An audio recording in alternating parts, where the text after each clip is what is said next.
বন্ধুরা, আজকে রান্না করছি আমি চিলি চিকেন। দেখো, মাংসটা মানে সলিড মাংস এনেছি। সেটাকে ভালো করে আগে ধুয়ে রসুন, আদা আর লঙ্কা বাটা দিয়ে আমি লবণ দিয়ে ভালো করে মেখে রেখেছিলাম। তার সঙ্গে একটা ডিম দিয়েছিলাম। এখন একটু কর্নফ্লাওয়ার মাখিয়ে নিলাম। আর এখানে সবজিটাও কেটে নিয়েছি। আর এখানে সস, 3 রকমের sauce, tomato sauce, soya sauce আর আরেকটা হচ্ছে ওই চিলি সস, 3টে মেখে নিয়েছি। এবারে ভালো করে চটকে মাংসটাকে এখন তোমার ভেজে নেব।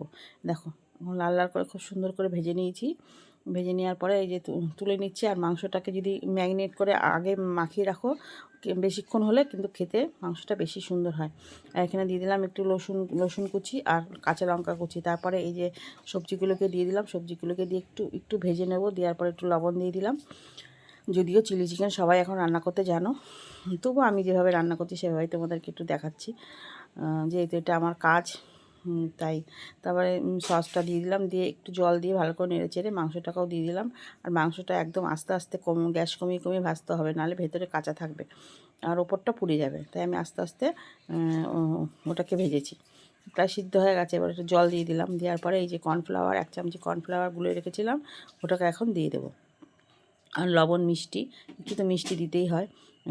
তা টেস্ট করে দেখলাম একটু লবণ কম আছে, ওই জন্য একটু লবণ দিয়ে দিলাম। আর মিষ্টি একটু দিতে হবে, একটু টক ঝাল মিষ্টি মিষ্টি হয় চিলি চিকেনটা খেতে। আর এই দেখো, দেখতে কিন্তু খুবই সুন্দর হয়েছে। আর আমি একটু ওপর থেকে তিলটা রোস্ট করাই ছিল, ওটা একটু দিয়ে দিলাম। যদিও চিলি চিকেনে এটা দেয় না, তবুও আমি দিলাম দেখতে সুন্দর যাতে লাগে। আর দেখো, দেখতে কিন্তু খুব সুন্দর হয়েছে। আর খেতেও কিন্তু দুর্দান্ত হয়েছে।